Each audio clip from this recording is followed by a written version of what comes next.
Take the motion to call the meeting to order, hand it over.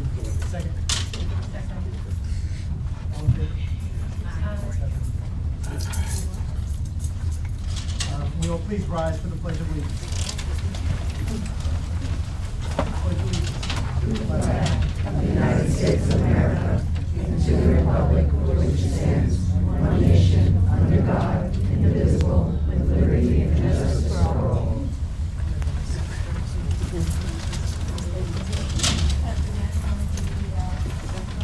Thank you everyone for coming tonight. My name is June Margolin. I am co-chair with Karina Mendez. We are the second precinct level advisory board. I'm going to pass it to Pastor Dan right now to just acknowledge and introduce some of the officials that are in the room. Good evening, everyone. Today we have the honor of having Commissioner Catalina with us.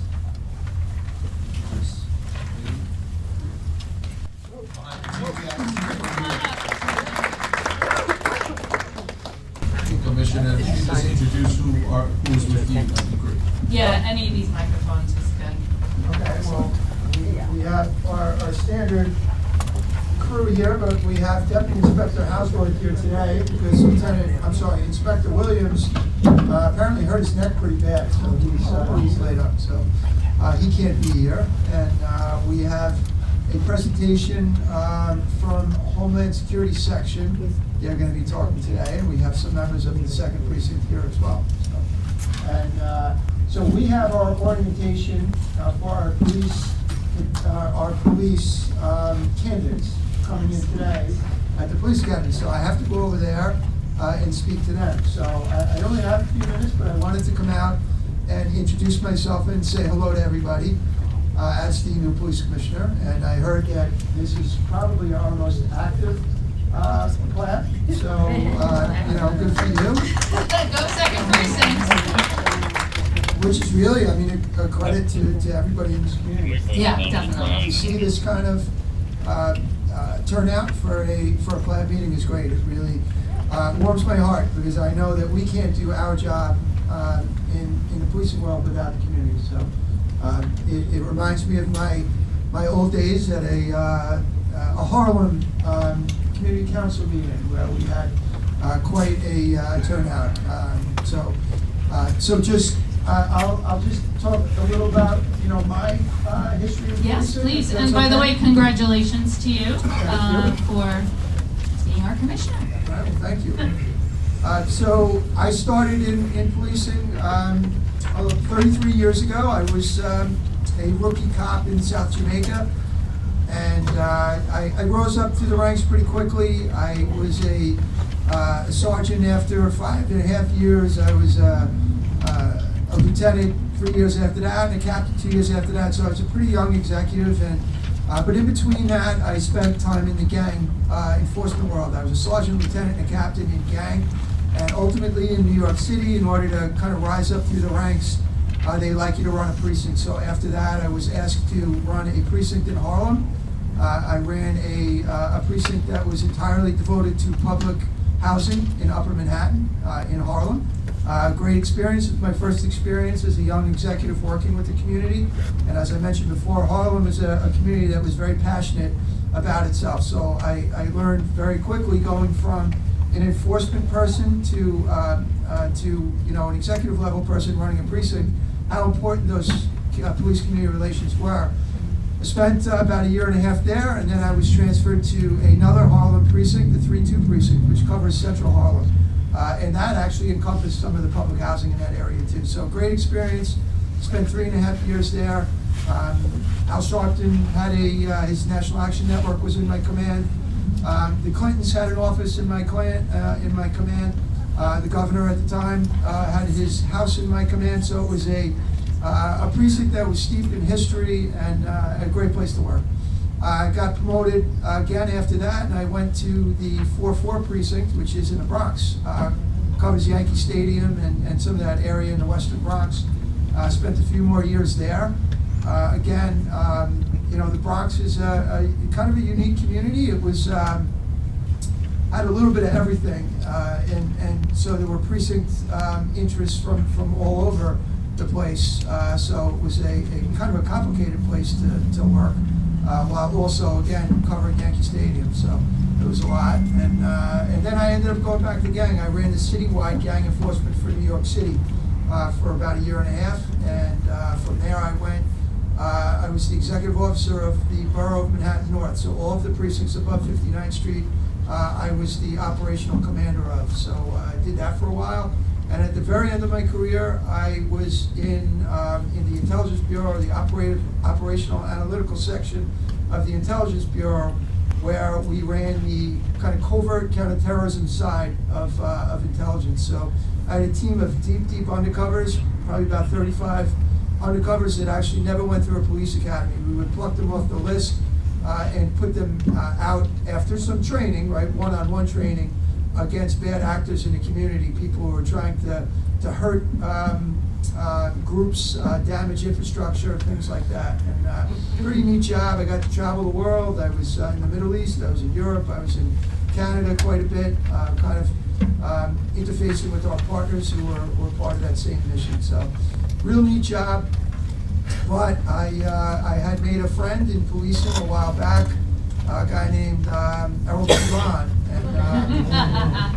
So Sheriff Toulon at that point asked me if I'd be interested in coming to the sheriff's office, and it was a tough decision, but I had worked with Sheriff Toulon when he was the Deputy Commissioner of Corrections. We developed a friendship. There's seats in the front, sorry, I guess everybody. Guys, come on up. There's seats in the front row. I won't bite.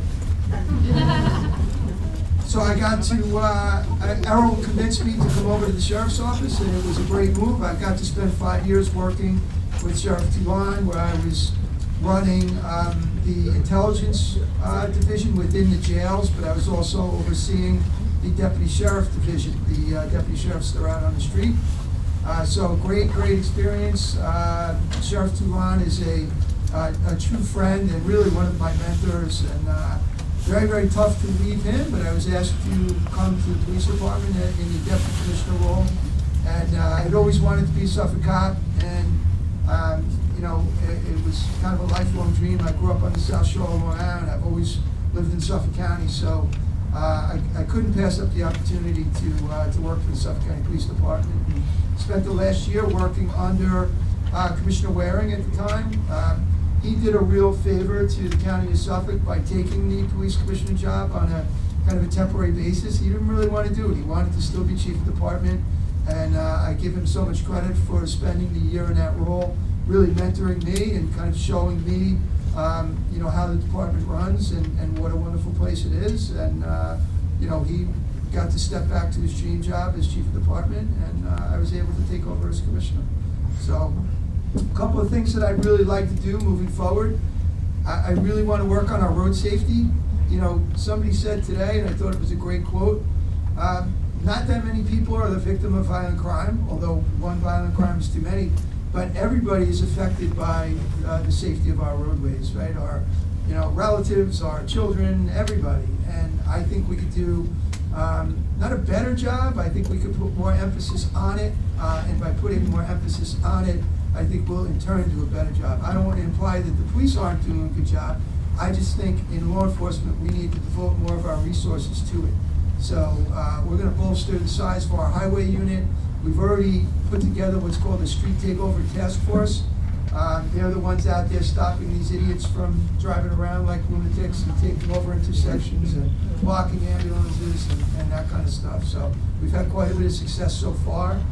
So we have that, you know, team out there. That's a team of a sergeant and 7 officers that work primarily on the overnight shifts when most of these takeovers happen. So we have that. That's going to be a permanent thing. And we're going to move more of our officers to the plain old highway unit. And one of the reasons we're able to do that is because we've had a lot of success in driving down violent crime. Our homicides were down significantly last year, 40%. Our shootings were down, you know, about the same number. Great partnership with the DA's office, and what we've been able to do is really focus on the worst of the worst. The people are out there, like kind of, we call them the shot callers, the shooters. We've been able to put a lot of them in jail, And so correspondingly, we've had a real decrease in that violent crime. So we're gonna be able to redeploy some of our personnel to deal with some of the other issues, one of which is that highway safety issue. We're gonna continue to focus on our opioid problem and our fentanyl problem. Our overdoses are also down significantly, but, everybody knows somebody that's been affected by that horrible, horrible problem. So we're gonna continue to work on that, and, I think, again, back to our DA's office and DA Tierney, really devoted to locking up the people that sell that poison, and wreak havoc in our community. So we're gonna continue to focus on that as well. We're gonna work closely, and this is something we did last year. I organized kind of a summit of public safety leaders throughout the county. So all of the town public safety leaders, we brought them in to basically talk about how we could better collaborate with them to deal with some of the kind of nuisance problems that we deal with, noise complaints, parking complaints, things of that nature that, quite frankly, the towns have a better ability to address those than the police department does at times. So anyway, we're gonna start that, but we're gonna start it earlier this year. We're gonna start it this spring. Babylon does a phenomenal job of it. Babylon almost has like an all-star team of former police department employees that they brought in to deal with it. So one of my tactics is to shame everybody else into listening to how well Babylon does. So they try to emulate Babylon. And listen, I think Huntington does a great job too. Huntington is going to be getting a new public safety director. I happen to know him, and I think, I don't know, I'm not going to say names because I don't know if it's been announced, but if it's the person I think it is, he's going to be phenomenal, and I think Huntington's really going to benefit from him. So somebody that we can all work with. So those are just a couple of things. I don't want to monopolize the meeting, so again, I just wanted to introduce myself and say hello. And I'm going to let Inspector Hauswirth answer most of your questions, but if there's anything, something I did want to address. There's been a lot of talk, and I think in the second precinct area about immigration enforcement, and I think Inspector Hauswirth will talk more about it. But I'm going to say this, and I'll preface it with this: the Suffolk County Police Department will never ask a crime victim or a witness of a crime about their immigration status, ever, right? So if somebody is the victim of a crime, please get that out to the community. We will never inquire about somebody's immigration status. That's not what we do, and that's not what we stand for. Every victim of a crime is a victim of a crime to us, and that's all they are, and that's all they're gonna be. All right, we have no plans to deputize any of our officers to work with ICE.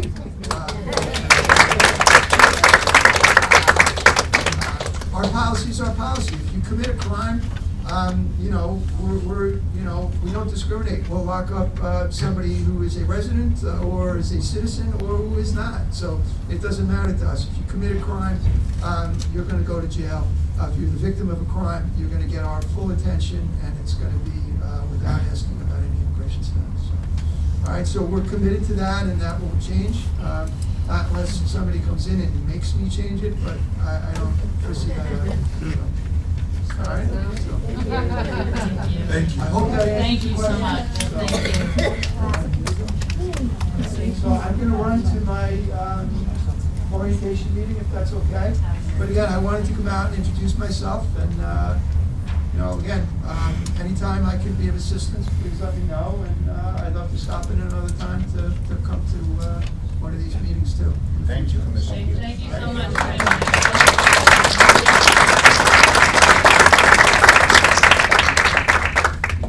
We also just want to thank Ken Cologne from Legislator Sandin's office, who is here representing Legislator Sandin.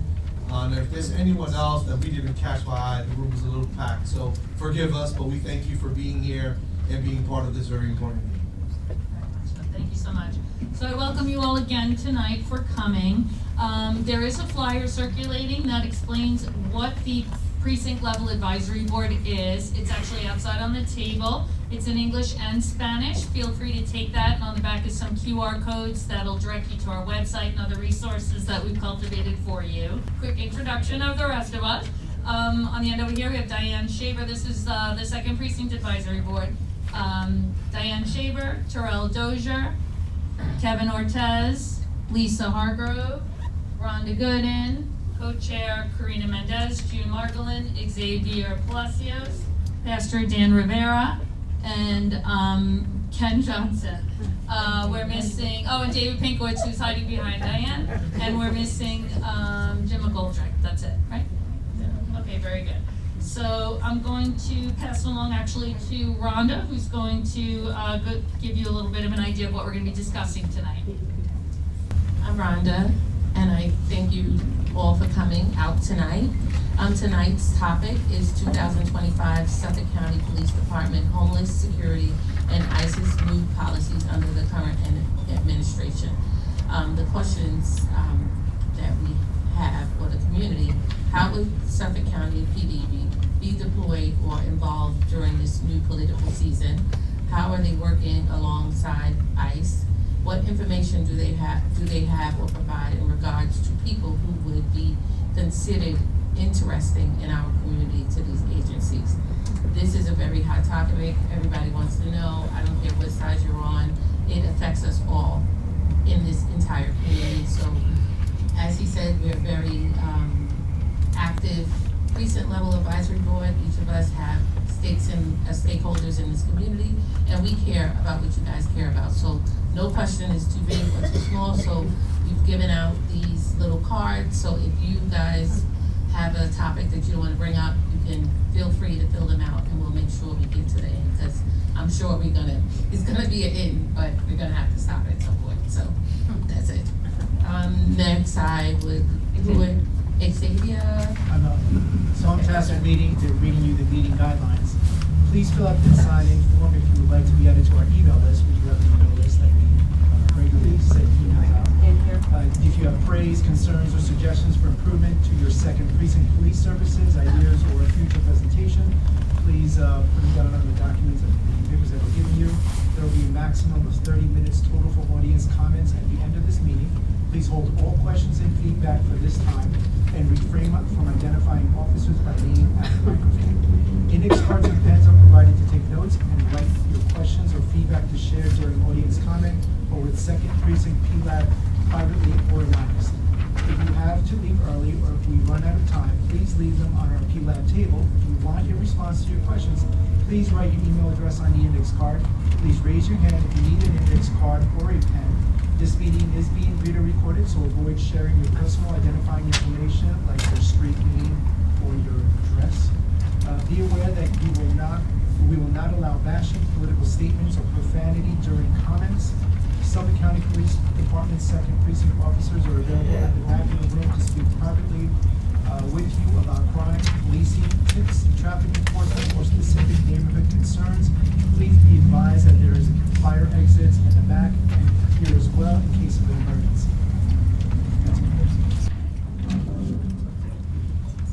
Thank you very much. One note, I just wanted to let everyone know that today we uploaded the video from our last quarterly meeting, which was in December, which went over the traffic stop data that the Inspector Williams did a great presentation for us, and it goes through the Transparency Hub and everything. So if you missed that, it's on our YouTube channel. And then the prior meeting that we had was about hate crimes and U visa, which might be very interesting, especially if you're a community leader, to familiarize yourself with. And that's also on our YouTube channel as well. So at this time, I'd like to bring up Deputy Inspector Joe Hauswirth and introduce him. How are you?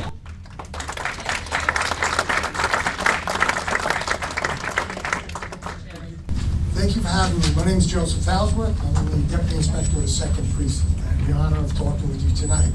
To give you a quick rundown of what we're going to do, we have Homeland Security. I'll speak to you a little bit about the functions of Homeland Security, then I'll be talking to you about immigration. You know, that's the hot topic tonight, so I hope I don't disappoint you. Also, as I said before, we have some officers here. Basically, we got a selection of everybody in the 2nd Precinct, so they're covering your area where you live. We got it from one, we got it from everyone. So at the end, if you'd like to speak to them, feel free. I'm more than happy. Right now, I want to bring up Homeland Security. I have Officer Drew Fiorello, Walter Lisa McVeigh.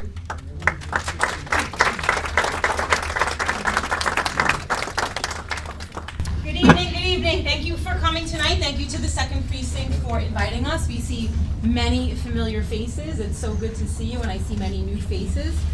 We're going to talk about our role, Homeland Security. We have our supervisor, Sergeant Johnson, in the back of the room. We enjoy working with the community. Sometimes when people hear Homeland Security, they think we're the feds. We are not the FBI, we're not the feds. We are a unit within the Suffolk County Police Department. That's the name of our unit, Homeland Security Section.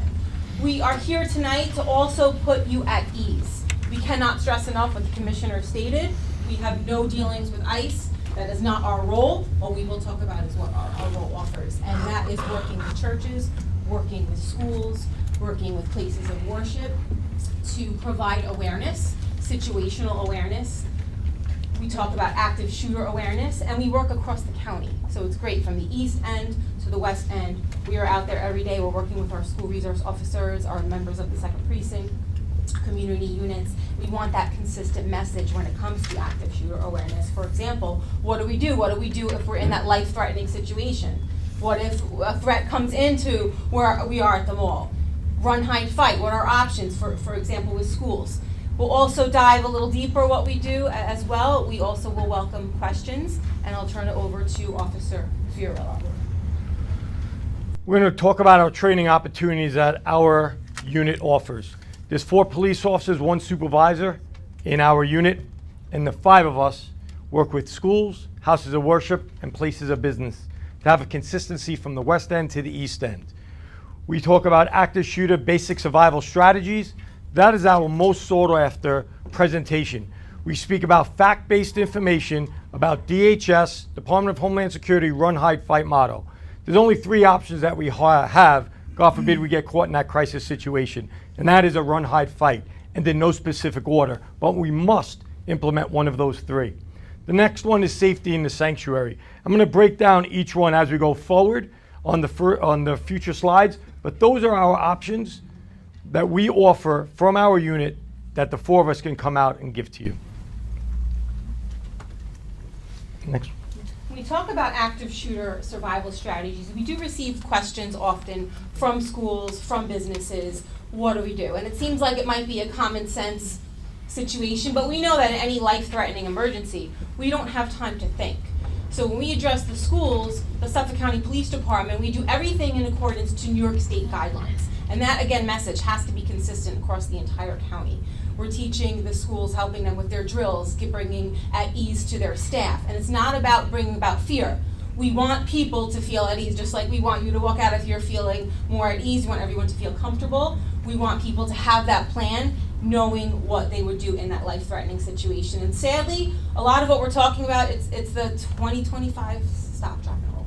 It's unfortunate that we have to talk about this, but the goal is life safety. The goal is every one of us must go home to our families at the end of every day. The goal is to ensure the safety of our children, because we know they are our most prized possession. So safety all around. We also, as the Suffolk County Police Homeland Security section, facilitate the training of our police officers. We train our officers on a monthly basis. We scout locations, so if any one of you are interested in offering up your location of a business, we work in schools often. We will have our officers go in and train using that facility. And most recently, we welcomed our security guards, our school staff, our managers of businesses to observe our training, because we want those friendly spaces. We don't want the first time of meeting someone is when something bad happens. So it's all about knowing what we do, knowing what they do, and understanding why we do what we do.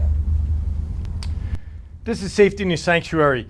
We all go to a house of worship, whatever place it is we go, and while we're praying, we need to be safe.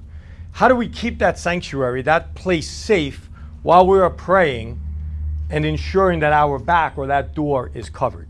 So what we would do is we would train with your management team.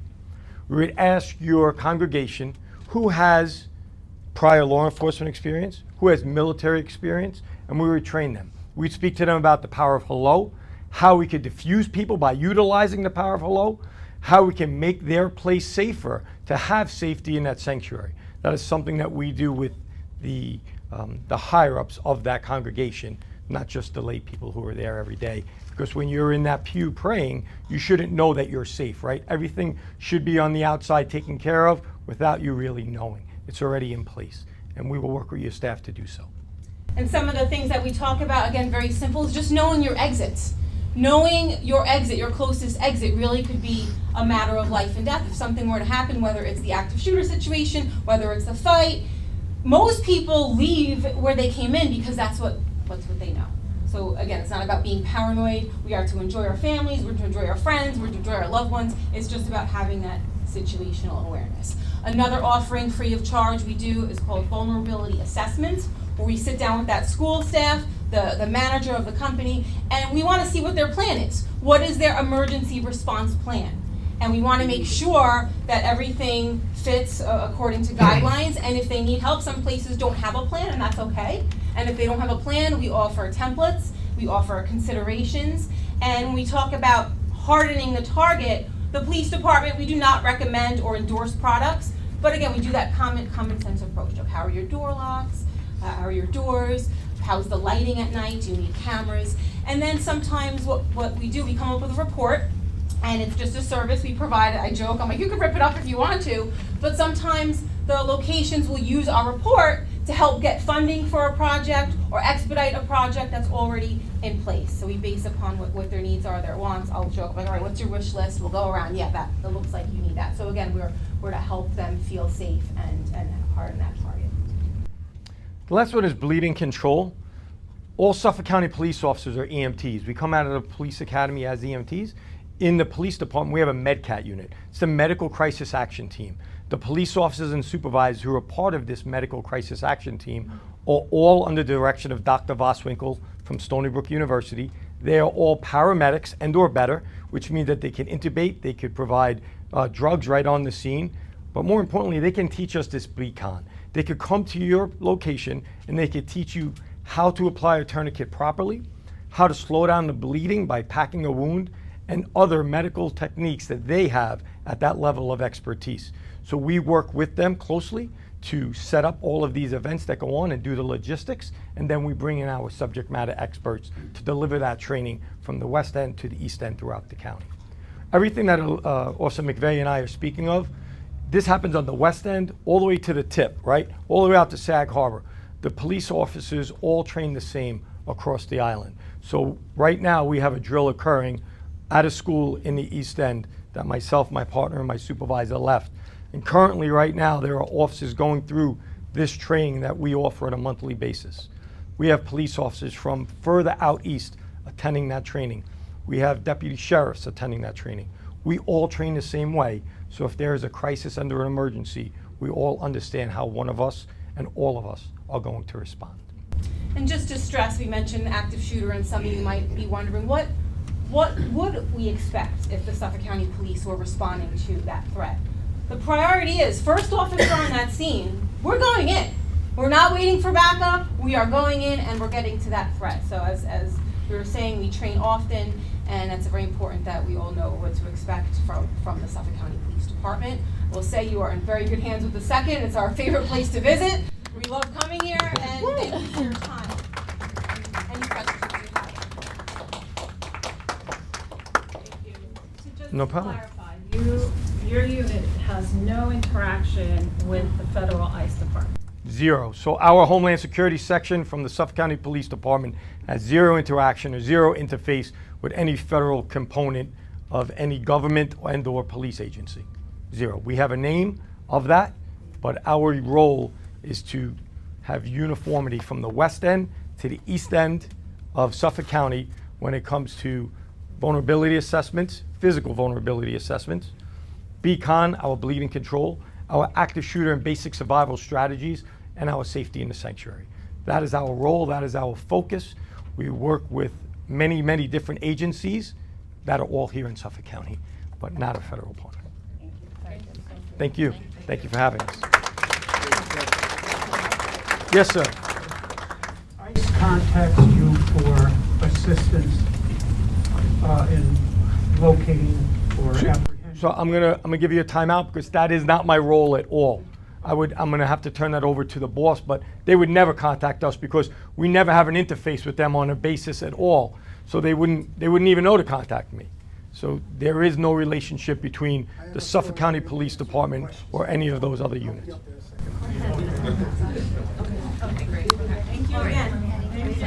Thank you.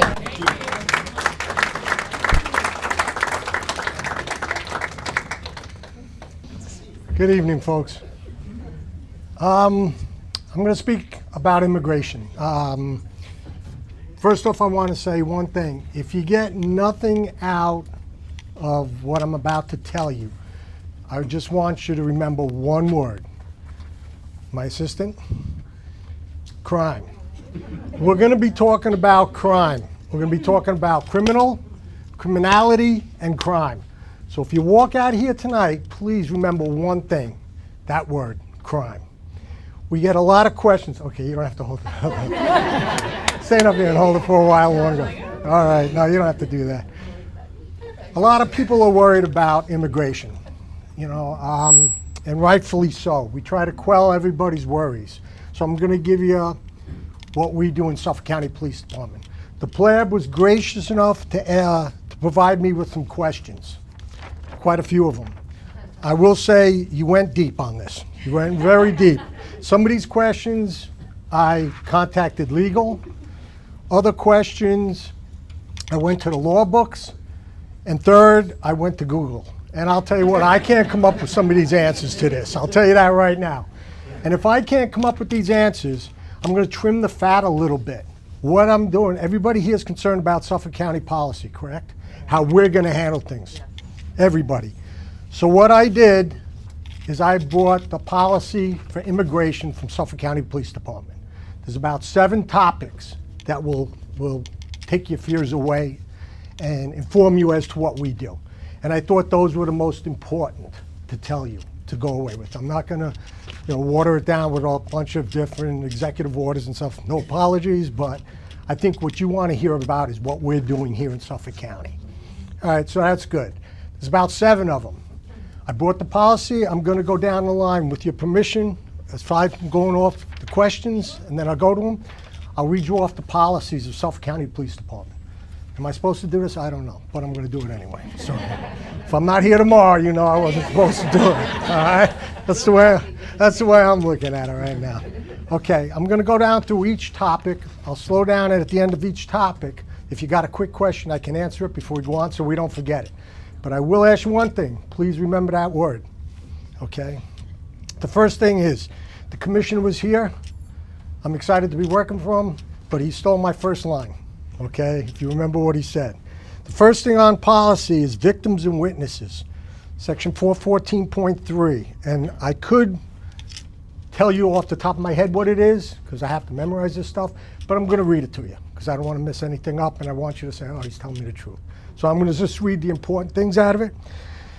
To encourage crime reporting and cooperation in the investigation of criminal activity, all individuals, regardless of the immigration status, must feel secure that contacting or being addressed by members of law enforcement will not automatically lead to immigration inquiry or deportation. Officers shall not inquire of any victim, witness, potential witness, or person receiving public assistance as to her or his immigration status. We don't do that, okay? Basically, we'll stay out of that whole thing. Officers shall not inquire of any victim, witness, potential witness, or person receiving police assistance as to their immigration status. Persons requesting police assistance shall not be discouraged from approaching police officers out of fear or of inquiry into their immigration status.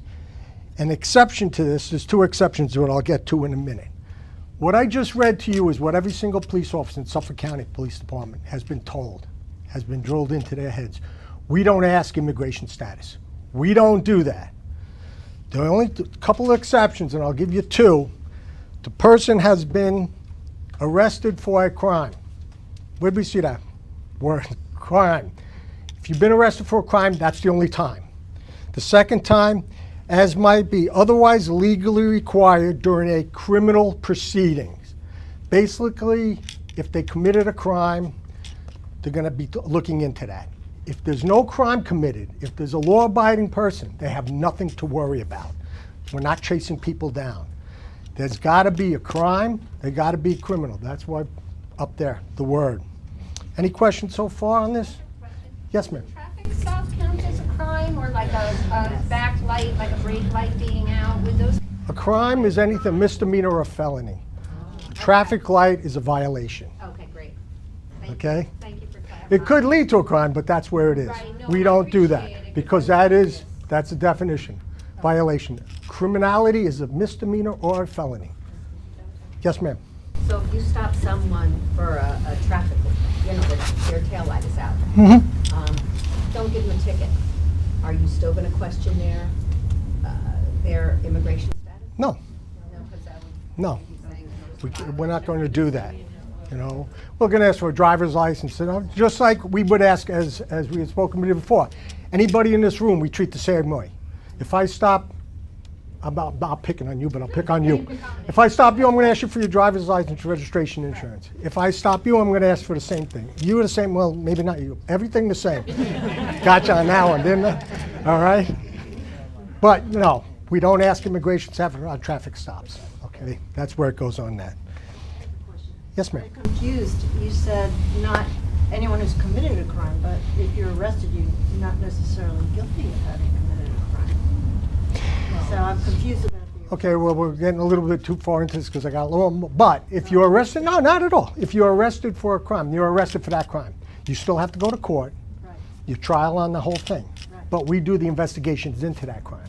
So yes, if there's a crime, I can't tell you if I arrest you, are you going to be found guilty in a court of law? I don't know. That's for the judicial process to figure out on Are that. you asking that person that you've arrested for their immigration? If they've been arrested for a crime, yes. Okay? But again, I will say one thing. I know I told you I'd get to you. And I'm in violation of the PLAB here by taking questions out of order here. I know. Okay, here I go. Just remember one thing. When we say a crime, it doesn't automatically mean we're going to talk to you. A misdemeanor or a felony commits a crime. There's different crimes. Okay? There's a crime of, well, I kicked in your fence. That's a crime. Am I really going to ask you your immigration status? Not really. I don't care. You kicked in the fence, I'm going to arrest you. You killed 5 people. Yeah, we're going to look into that. So that's where it goes into. It depends on the seriousness of the crime. Extremely. Yes. Okay. No more? Okay. 414, enforcement. All right? Inspector, one more question. Yes, ma'am. So if you suspect someone of doing a crime and you're investigating them and it's prior to them being arrested, but you're investigating because you think that they may be, are you going to look at their immigration status? No, they haven't been arrested. Very good. You're Thank looking you. into it. Thank you. They have to be arrested. They have to put in handcuffs. They have to take a ride with us in a police car. They got to talk. That's arrested. Person arrested means in custody. Okay? He's getting in trouble. All right. I know. Hold on one second. Let me get on a couple more and then I'll get your questions. And I know I specifically told you I was going to answer it. 414, enforcement. And this is what you're going to answer 3/4 of your questions. Arrestees shall not be detained solely pursuant to a request from Immigration and Customs, ICE, to hold the arrestee on the basis of an ICE administrative warrant. Okay, we don't do that. Detention/custody of an arrestee shall only be pursuant to criminal charges filed against the arrestee by a member of this department or other law enforcement agency other than ICE. We don't cooperate with them. Okay, again, if you commit a crime, we treat you the same way. You are here, you're not, you commit a crime, we're bringing you in, we're going to talk to you. Okay? I lost my place. So, federal government has said that if you don't cooperate, that you're in violation. How do you respond to that? Haven't been arrested yet. I haven't done it. As far as any questions about it, this is the policy of the Suffolk County Police Department. I think you're talking about executive orders and everything else. At this point, we haven't been arrested yet, so we're doing something right. Okay? I have a question. So let's say someone believed to be a gang member is being looked for. At that point, does the gang unit with Suffolk County PD collaborate and provide that information to ICE? We haven't been contacted by ICE, and if they're looking for somebody along that line, if there is a criminal investigation into that person, I would assume, yeah, they'd probably not collaborate, but try to get some information. Again, the word criminal has to be involved in that. We don't just say, hey, I'm looking for Joe Hauswirth, where is he? He's a gang member. Well, get out of here, I'm not talking to you. But I'm looking for Joe Hauswirth, he's a gang member, and he's wanted for 3 murders and a rape. Yeah, we're gonna share information. So there has to be some. There has to be some crime in place. A crime for an investigation has to be going on. Again, I just want everybody to remember in this room when you walk out, some type of crime, criminality, an arrest for a crime. It's not the law-abiding. Yes, sir. I'll get to you right now. Talk to me. Go ahead, sir. The crimes that you're talking about, everybody could identify with working with ICE for a particular gang member, let's say. The problem I have is that they're swooping up people that are not criminals if they're part of the family or if they're swept up in a sweep. Okay. And those people are being deported, and I think a lot of people are totally against that. Okay. That's a good point. A lot of them have been citizens here for 20, 30 years, or they grew up here.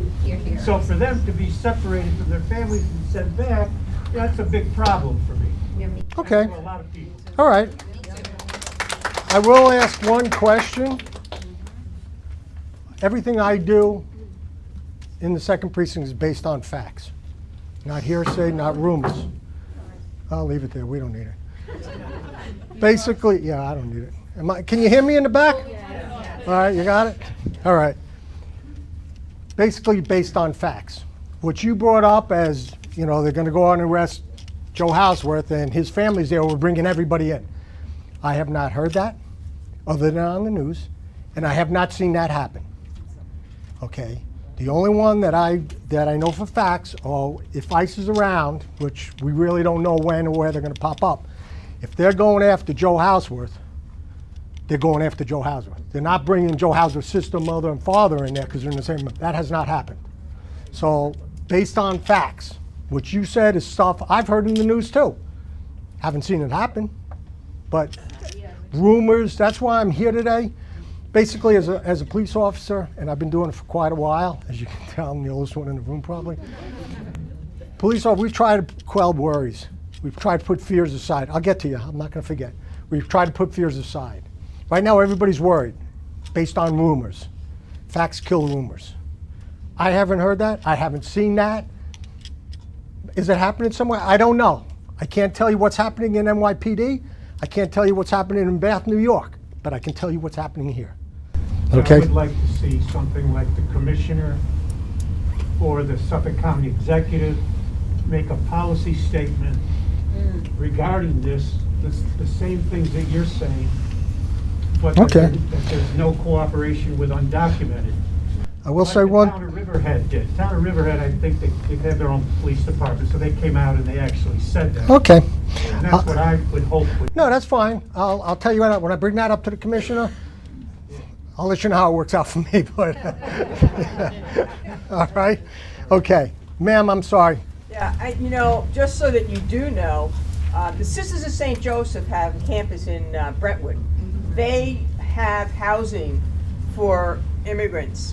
One of the women went out to the store, headlight was out, ICE came in, she got deported.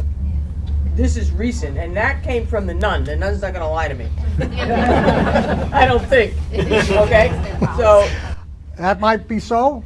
It might have happened, but I do know that, and again, I haven't talked to ICE, I haven't talked to immigration, but I do know when they come to a certain area, they're looking for a certain person. I do know that. They're not indiscriminately, and I'm not sticking up for what they do. I'm just saying they don't indiscriminately go and I'm going to lock you up because you're walking on the street. So something might have been there that we don't know about. There's always 3 sides to every story. I can't verify and I'm not going to deny. All right? I do know that the nuns used to wrap my hand because I was writing in the wrong thing. I'm telling you, you gotta be careful with that. I'm sorry, I have a question. I know you're trying to move, but no, it's that's actually okay. relevant to what you just That's said. fine. So my question basically is, so now in the event that ICE does come, they're not looking for someone specific, right? Just like the sister in Brentwood. If they happen to target, because we know you're not speaking to them, so you really don't know what they're doing until you actually see it happen. So now if they're in a situation where they do target just a group of people, what is our recourse as an immigrant, right? If I am an immigrant, can I call the police and tell them that these people are harassing me, they have no warrant against me? What do I do? They're federal agents, you know, just as we're law enforcement here, they're law enforcement there. Okay, the only time, and I'll touch on this briefly so you know, one of the policies, we don't assist with ICE, okay, if they anticipate a problem at a location.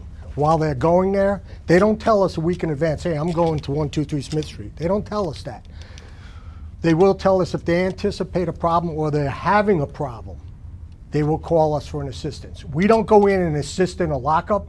We don't go in and assist in deportation. We go to assist for a couple things. One, traffic control. If it's going to be a big thing, we don't want anybody to get hit by a car, we go in and assist that way. Or if there's a large crowd forming, we go in and assist with crime control. We don't assist ICE doing anything. We just go there to keep the peace, so to say. That's the quickest way thing that we do, okay? If you're locked up, not locked up, if you're grabbed in one of these things, I would probably say, off the top of my head, immigration attorney. Correct? Yes. I know you know, that's why I'm saying. I know you got it. Immigration attorney, okay? That would be the best recourse on something along those lines. That's out of our hand. I hope it could help you. I don't know, but no. My question. So that you're not going to get involved if it seems No. like they're doing something sketchy. No. But as long as they provide their information and their identification saying that they're ICE, no one. Well, usually they're all dressed in outfits that say ICE and vests. When people come in with their random, shirts when they have no ICE, no nothing, and then. They usually do. I'm not much for war stories, but I'll take 30 seconds to tell you this. I did get a call about 2 weeks ago.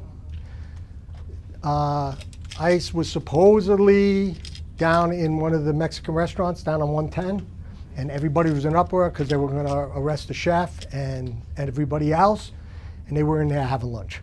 So, gotta eat too. Yes, ma'am. So just to piggyback a little bit off of that, now with the new order that was put into place where ICE has been given permission to detain unaccompanied minors. So you have a group of kids at a bus stop, and we teach them, you're fearful, and all of the districts are great in doing that. And our resource officers do the same thing at SROs. They come into the building, if you feel unsafe, if you feel threatened, call us right away. So in a particular situation like that, you have 5, 6 kids on the bus stop waiting for the bus, and they're being surrounded by these people who they have no clue are. If they call 911, Suffolk County PD will not intervene. We're going to go down and we're going to find out exactly who these people are, especially if it's dealing with kids at a bus stop. Absolutely. We're going to go down, we're going to find out exactly who they are, what they are. It could be somebody saying they're a police officer, it could be saying they're someone else. We don't know, but until we get down there, we're going to respond down. And if they make a positive identification, hey, we're members of the federal ICE, okay, we're stepping back. We're not getting involved. We're not going to tell them not to do their job. That's not us. With or without a warrant, a judicial warrant? You're getting into areas that we're not getting involved in. Okay, that's something that you're going to have to deal with ICE. I can't tell a federal agent how to do his job any more than he's going to tell me to do my job. So we want to determine, are they ICE, are they federal? If they are, I got to step back. I cannot get involved in the policy of Suffolk County Police Department. But I'll tell you what, if they don't give me identification and they don't tell me who they are, they're taking a ride with us, okay? Because now they're endangering a child, and we don't care for that, all right?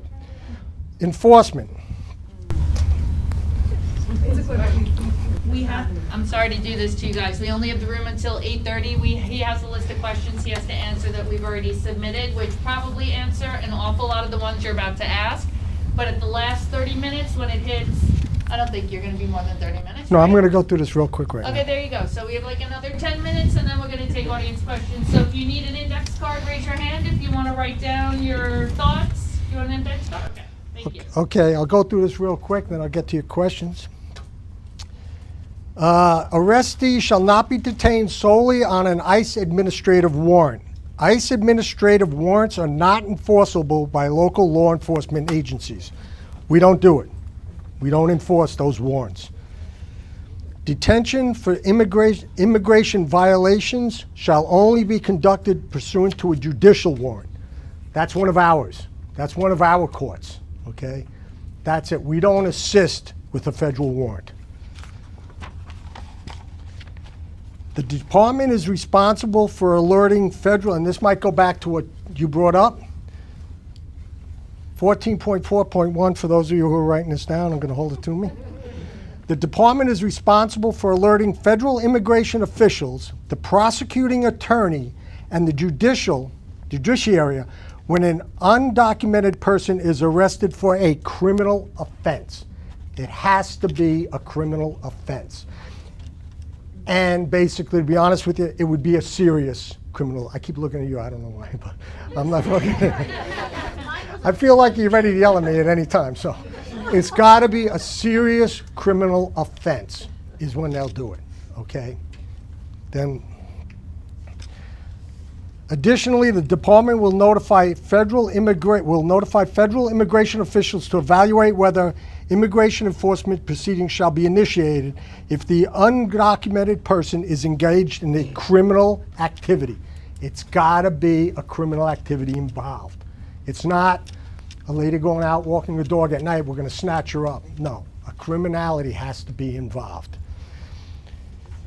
Okay, basically federal law enforcement requests for assistance. This was brought up by somebody else. Non-emergency requests by ICE or any other federal law enforcement agency for assistance shall be directed to a supervisor. All right. The department may provide available support services such as traffic control or peacekeeping efforts. That's it. We're not involved in anything else. We're not there to assist them putting handcuffs on somebody. We're not there to grab people and drag them out of the house. And if somebody runs away, we're not there to chase after him or her. Okay? So to alleviate everybody's worries. Immigration detainers. No individual, and this is important, please, no individuals shall be held based solely upon non-criminal federal immigration detainer under CFR 287.7 or an ICE administrative warrant. We will not do that. We are not, no individual is going to be held on a detainer for that. That's not our job. We don't do that. We don't take them. ICE doesn't come to us and say, hey, hold this guy for a minute, we're going to go grab somebody. No, we don't do that. We don't get involved in that. That about covers that real quick. What do you got? Can we have a copy of that when you're done? No. Okay. I'm serious. I don't even know if I should be telling you this stuff. Okay. What do you, yeah, I got you. Well, you're on video anyway. Yeah, I know. So you all heard it anyway, right? I'm not going to hide. I can't hide right now. I got to see if it's all right. So let's do the PLAB member questions first, and then we'll go back to the community and have you guys ask questions. I do have a question. You alluded earlier that if somebody kicks down a fence, you would notify ICE, right? Because it's criminal mischief, it isn't a misdemeanor, but then later on when you read on the second page that any criminality would be reportable, where in this document do you see discretion? Basically what it states is if we arrest for a crime, misdemeanor or felony, based on anything, it could be an A misdemeanor, it could be a B misdemeanor, still a crime. Once they do the paperwork, they fill out a form notifying that this person has been arrested, no identification, whatever. And that goes in because that is a crime, and we have to send out paperwork. We have to send the paperwork in. Will they follow up on it? Who knows? I don't know. We don't call up and say, hey, I just got Joe Hauswirth. He doesn't have any paper. We think he's illegal. We don't do that. It's just mandated that we fill this form in, and that's more or less arrested for a crime. I get clients that get picked up after the arrest. And as you said, the presumption of innocence is still alive in our Constitution. Why is it that my clients get... Louder? So I said that, you know, as you indicated, the presumption of innocence is still alive. It's still part of our Constitution. And when my clients get picked up for a crime, A, B misdemeanor, minor crimes, like the one you indicated before, the kicking of a fence, a criminal misdemeanor. That was just an example, but yeah, go ahead. they still get picked up by ICE. How does ICE get that information? How does that information make it from your pen to ICE? Goes back to the question, the one I just said to you. The department is responsible for alerting federal immigration officials, the prosecuting attorney, and the judiciary when an undocumented person is arrested for a criminal offense. That's the policy. It's kind of a blanket policy.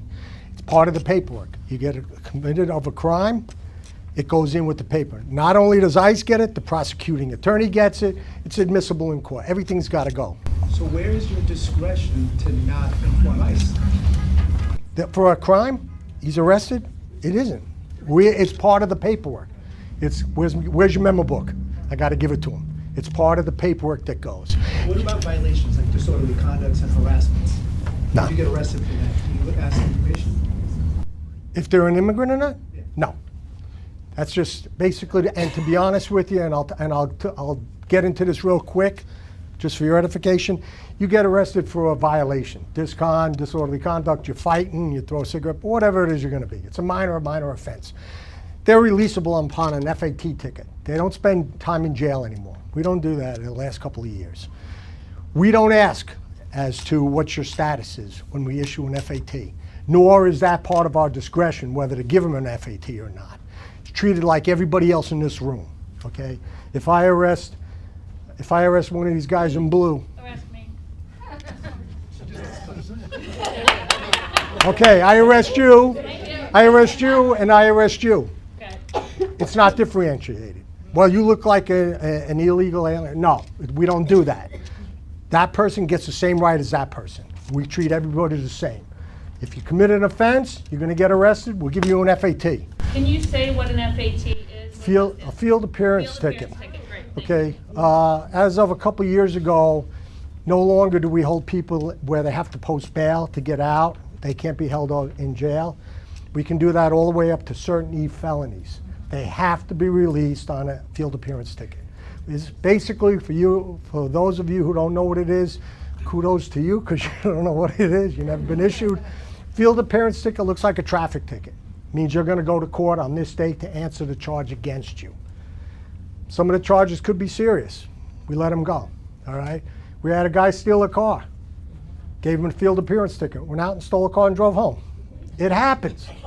True business. It happens, but that's what a field appearance ticket is. They get issued that. Doesn't matter what you are, who you are, you will get issued. Treat everybody the same. So, according to what you're saying, that policy, regulation, is the only way that information is shared. So Suffolk County PD does not have any interacting data or reporting system that ICE is entitled to access. I'm looking at that question because it's right on this sheet right here. No, we do not share our database with ICE. ICE has their own database. They're federal. They have their own. We do not share information with them.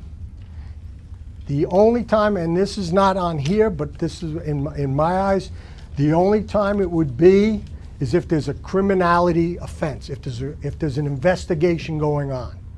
And to be honest with you, if anybody in this room, if you're a target of an investigation, you did something bad. If they're looking at you, they did something bad. And that's not a person you want to have living next to you. So that's all I'm going to say about that. But no, we don't share a database with them. We do not share information. ICE is their own entity. They do their own thing. We do ours. And they don't ask us. We don't do it. You can answer the question. Oh, Terrell's on our board in the group. What are you doing in the back there? You know. Yeah, I know. Are there any particular rules as it pertains to minors? Because my understanding is, like, say, for example, with shoplifting, right? Is that a misdemeanor? And like, what would happen if an undocumented minor was caught shoplifting, or was just simply suspected of shoplifting and then detained by police? Would that mean that the officers would then send that undocumented status still if they ended up arresting that child to ICE? And then my second question is somewhat playing off of that is, what is your understanding of how SCPD will interact with the Lakeland-Riley Act that was recently passed? Treat me as a third grader. Give me the Lincoln-Riley Act. My understanding, and if there's somebody here that has it, such as Andrew Case. Go ahead. Bring it up. No, so the Lakeland, so first of all, thank you so much, Deputy Inspector, and I'm gonna have a couple of questions later on, but just to fill in on this. Lakeland Riley Act is a federal law that now says that any larceny burglary offense is going to result in the automatic issuance of a detainer and automatic mandatory detention in ICE custody. One of the things that nobody really knows, and I'm not sure if you even know, is how ICE would even find out about that. Because as you said, if there's a mandatory FAT, which I call it DAT because I'm from New York, the city. Desk appearance. But if you have a mandatory FAT, like I imagine shoplifting is a mandatory FAT, so would you still fill out this paperwork and notify them? How would they know? How would they respond? If you have any of these larceny burglary crimes that someone is arrested for and you have this responsibility to notify people, what I heard you say is you don't hear anything back necessarily, but I want to make sure I understand that, and how, and that would be the answer to the Lakeland Riley Act, is that we don't know what ICE is going to do when they get there. Okay, let's go back to what was brought up before concerning this. First of all, for larcenies, like you said, some of them are misdemeanors, some of them are felonies. It depends on your dollar amount that you're stealing. Okay, basically it's over $1,000, you're going for a felony. Okay, it depends on that. What degree of larceny is it? Is it a misdemeanor? Is it a felony, a major felony? Second thing is, are they arrested for it? Treating juveniles differently than adults. We always do, you have to, by law. So we treat them differently, okay? Does ICE know about juvenile arrests? I don't know, because to be honest with you, that's a confidential arrest. I don't know where that paperwork goes, but it's not brought out to the public and it's not brought into our judicial system. It goes to family courts. Do they notify ICE? I could not tell you, and I'm being totally honest with you. A juvenile is a whole different breed, okay? They go to family court, not through criminal courts, okay? So that's what I would say to that. Again, you're asking me a lot of questions here. I wish I knew the answers to a lot of your questions. If it pertains to the federal laws and to ICE, I probably don't know it, okay? To be honest with you, it doesn't include me all day long on that, okay? I deal with what we deal with, which is not ICE, okay? If you get nothing out of here, just one thing, please, remember the word crime. It has to involve that, and the second thing is, we're not included with ICE. ICE is their own breed of animal, okay? We stay separate. I just want everybody here to worry, not to worry that we're not going out in Suffolk County Police and just grabbing people off and assisting. We do not do that. The only time we look into it, bottom line, cutting all the fat off, if there's a crime involved, if there's an investigation. We don't share information. There's no database that we share, anything along those lines. Sir. Deputy Inspector, thank you so much for being here again. I think that what you're suffering from is that the federal government has declared that undocumented status is a crime when in fact it's not, number one. And number two, ICE agents are under pressure to just round up 4,000 people a week. Whatever the quota is, you're suffering from that because that's not Suffolk County Police Department. But that's what makes us. Well, like I said before, everybody's worried about getting rounded up. We rounded up, you just quoted 4,000 people, a number. I don't know where the number came from. You might be right. I don't know. I'm not here to debate it. It's the directive of the President of the United States. Okay. He wants every ICE field office to complete 4,000 arrests a week. Okay. I'm not going to debate numbers. I don't know. But what I am saying to you is that ICE is not going out, and I'm not sticking up for anybody. I don't do that. I get beaten up enough at work. ICE is not going out and grabbing somebody walking down the street. Where's your immigration papers? They're going out, they're targeting criminals, crime. They're targeting gang members. They're targeting people that, murderers and rapists, whatever happened in here, crime in the United States is who they're going after. You said they locked up 4,000? That's 4,000 criminals as far as I know. I don't know the number, I couldn't tell you. But to me, what I'm understanding from all sides is they're going after criminals. People who have committed some, and it's gotta be pretty, it can't be, it's not something like they stole a shirt from Target or something. It's a pretty serious thing to do that. Federal law now that if they stole a shirt from Target, they're getting, I mean, I'm not. All right, no, that's cool. Suffolk County PD, but the law is changing. Okay, all right, I'm not here to debate it. No, that's fine. Yeah, in fact, you're telling me something that I don't know. So what I will say to you now, if you have a paper and a pencil, and they're probably going to be mad at me for this one, if you have information, if you want ICE, the public information number, does everybody have that number? No. I'm torn because I'm going to get a phone call tomorrow. I'm going to get a phone call on this one. If you have a paper and pen, the ICE public information number is 202, hold on one second, let me put my glasses on so I don't screw you up. 202-732-4646. That's the ICE public information. They could answer your questions a lot better than I could. Like I said, I'm not on that side of the fence. If I have an address, a media address or something, if you want to copy it, it's media@ice.dhs.gov. Media. MEDIA, like media, at ICE like dog, H like Harry, S like Sam, .gov. Twitter. What?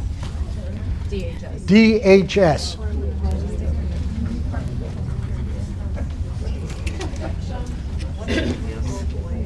Yes, ma'am. So I know there's like ICE field offices. Are there any in Suffolk County that you know of? And the second part of my question is just, so I understand there's federal, and then there's the Suffolk County Police.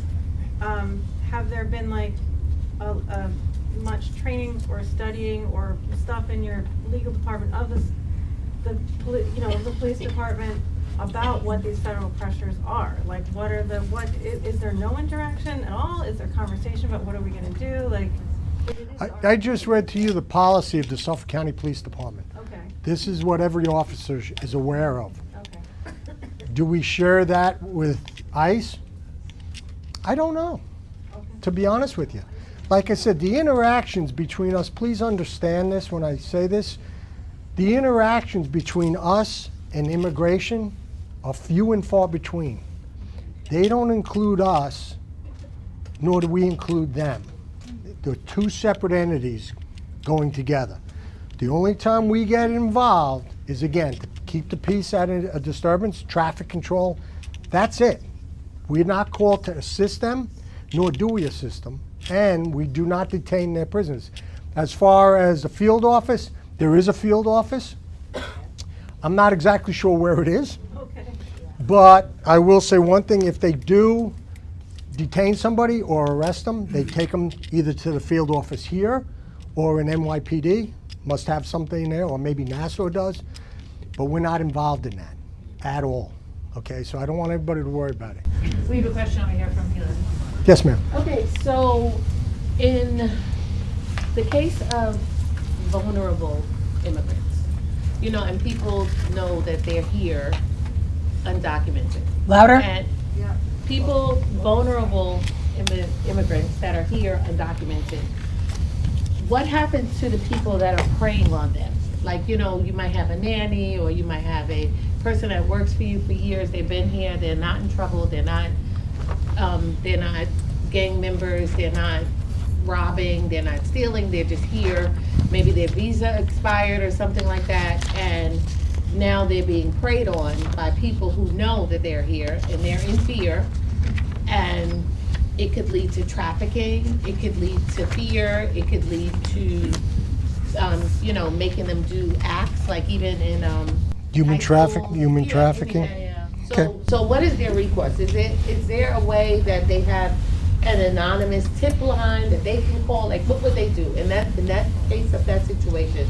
A high school girl that's going to school or college, for that matter, that came here on a college visa, it expired, you know, and now they're here, and they're in fear, and they're in house, and the people around them know their situation, so they're being threatened. So they're being threatened by other people? Well, just people who are for the Right. immigration policies, but they could have them doing whatever. Right. I To not understand. rat them out. So like basically, can this girl call SCPD for assistance Yes. because she's being harassed, Right. targeted, Or et is there a cetera? process, a due process for that?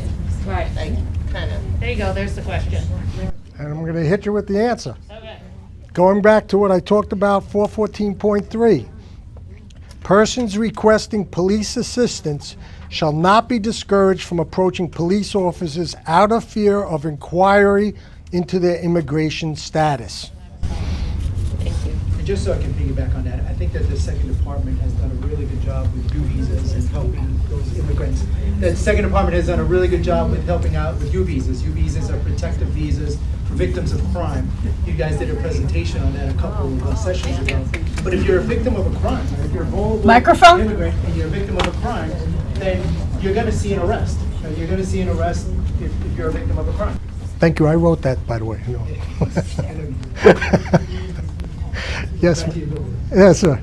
Thank you very much for being here, and that's great that that's in place, but I think that there's a gap in that knowledge being out there for immigrant neighbors to know about that. That's exactly why this is great right now. The PLAB has done a great job. This is the information we're trying to get out to people. And if you, I'm talking to you, if you could share it with 3 or 4 people, and they would share it with 3 or 4, that's great. That's what this is all about. And just one more note is that we are videotaping this and it will be on YouTube, and the captions on YouTube, it automatically puts captions in the native language. So if you're Spanish speaking, you put your language is Spanish, you can watch the video and it'll be translated for them in Spanish at the bottom. To get our email about the video, I need you to sign in and give us your email address. Raise your hand if you want to do that. Okay, great, over there. Thank you. And then the lady back there. Are you raising for an email, or do you got a question? You have a question? Yes. Oh, you want the email? It was regarding the U visas actually. So we're a crime victims advocate for the district attorney's office. So we do work, I'm one of the Spanish speaking advocates. We do work a lot with the Hispanic community. I know for felony matters, they were encouraged before to wait until the court case was finished to apply for a U visa. Do you have a new protocol as far as that goes now with giving them new clients? As far as an attorney, do I have a Yes. protocol? I try to ask as soon as I can. Okay. Right, because you need cooperation, right? For your visa to get approved, you need the cooperation. So you want to ask immediately, get people involved in the crime, in the criminal case, in the investigation, and the witness part of it, because otherwise it may not get approved. Right, but there's still ambiguity as to how that U visa is going to be viewed by ICE. And we don't know yet. We don't know if they're going to respect the protective aspect of that U visa. Right. Do you have our list of questions? I do. All right, why don't we skim through that? Yes, Well, ma'am. we have to get our PLAB questions done first, and then we have literally 11 minutes of PLAB questions left, and then it's all yours. So we just want to make sure we have all our questions. Okay, these are the questions that were submitted. If I cannot answer a question, I don't know the answer, I will get an answer for you, or I've really researched and I couldn't come up with an answer. Maybe I can have an assist. What is the Suffolk County Police Department's plan for enforcing the laws of our residents when ICE raids occur in the town of Huntington? ICE administrative warrants are not enforced by local law enforcement. We don't assist with their warrants. If they come up with an executive warrant or something, we don't honor that, we don't act on it. We stay away from that. Number 2, New York State guidelines require ICE to have a judicial warrant to arrest people within the state. Does the federal law executive order override New York State law? The only thing, to be honest with you, you might answer me, Counselor. I've looked this up. Executive law, federal law, that's why the president has to go through different, basically, different courts to find out if it's executable or not. We don't do it. Right now, we're following judicial law, laws that happen here in New York State, specifically in Suffolk County. That's what we follow. We do not follow some law that was put out by executive law. I agree, I mean, it's a test of the rule of law. It's what we're gonna see. A lot of objections and a lot of stuff until it comes down. We don't act on executive law. We act on our local laws here. Okay, can ICE pick up people for questioning without a warrant in New York State? Don't know, not too sure. I'm not privy to what, I think that's a question. Call the ICE hotline and ask them. Again, a lot of these things we're not together on. We don't know, okay? And it's not being kept in the dark. It's just they do their thing, we do ours. We don't associate with that. Does SCPD reach out to ICE when they apprehend somebody accused of a crime? We do that notification we said before. It's got to be a crime. It's got to be, let's go back to it. The person has been arrested for a crime. It's got to be a crime. If it's not a crime, we don't do it. Okay, again, depends. I want to get through these questions. What is the standard needed, i.e. judicial warrant, for SCPD to turn someone over to ICE if requested by them? We do not do that by New York State law. We don't turn people over to ICE. We don't hold them. We don't say, okay, he's been convicted of a murder, we're going to hold him and then call ICE and say, hey, come and get this guy, he's yours. We don't do that, okay? Will SCPD provide ICE resources assistance if requested? In what circumstances will SCPD do this? For example, yeah, to secure a perimeter, we'll do it. Traffic control, yeah, we'll do it. Crowd control, yeah, we'll do it. That's about it. For safety, when there's safety of somebody involved, then we will get involved in that. I'm sorry if I'm going fast, I just want to get through these. What is SCPD Homeland Security? Did they leave? They left me hanging? They left me hanging. Figures when I need them, they leave, right? Okay. All right, well, I'll read it to you. What is SCPD Homeland Security's current role in working with ICE? Are there any SCPD units in the department working with ICE? Gang, narcotics? I would assume possibly gang for if there's a criminal investigation involved, not for deportation. We don't get involved in deportations. Please remember that. If there's a criminal investigation involved, I would assume they share some type of information. We want to catch the bad guy. We don't want anything to happen to anybody in this room. We want to catch that bad guy. Do ICE agents have access to SCPD's computer database? If so, what information can they view? Nothing. They have their own database. We don't share our database with them. They don't share it with us. Tit for tat type of thing. Quid pro quo. Can they request? Huh? Can they request that you share the data with them? Oh, I'm sure they request. No. We just tell them no. And that's for me. You know, can it be happening somewhere in headquarters? Possibly. I don't know. But what I'm saying to you is no. The answer is no. You know, it's the hardest word to say, but we say it a lot.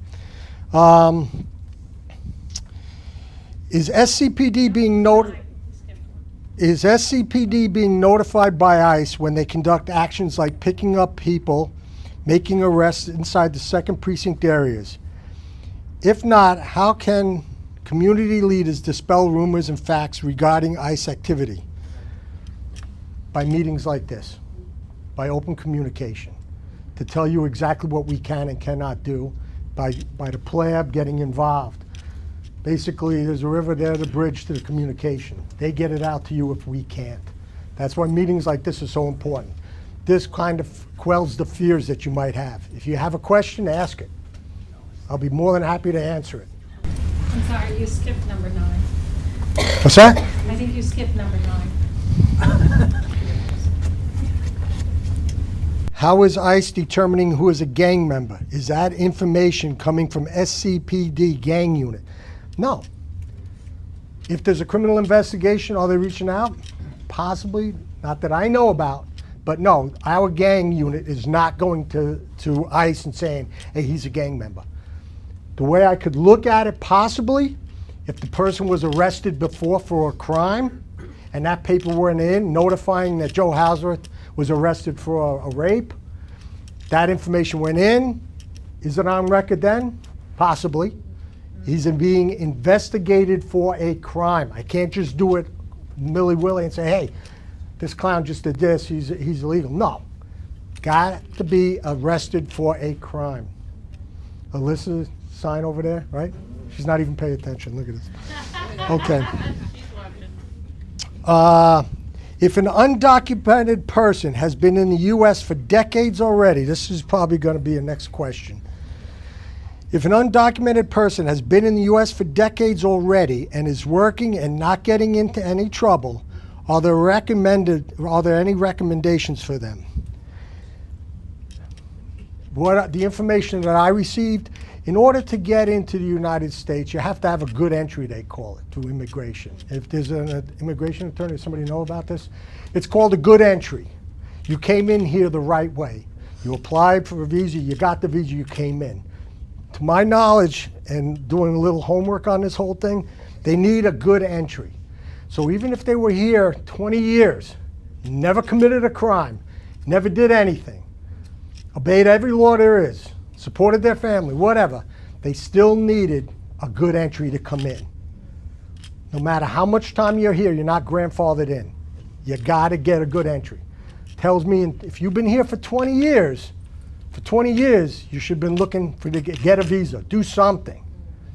That's something out of my realm. I'm not gonna really touch on it because I don't want to give bad information on it, but I'm pretty sure I'm kind of hitting the tip of the iceberg on that. You need a good entry to come in no matter how long you were here.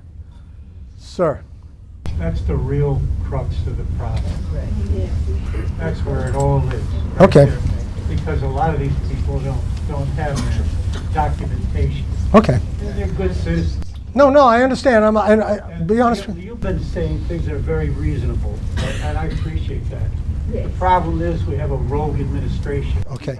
I can, right now, I understand what you're saying. One thing that they do that I understand that. Okay, I understand that, and I know I'm on a time limit here, and I just want to touch briefly. 2 minutes. I can't control outside of what we have here. I wish I could. I understand his feelings about everything. I can just pass on the information that pertains to us. You have one more That's- question, I think, right? That's it. Well, I got about 5. No, really? Well, you've answered it. Yeah, you've answered it.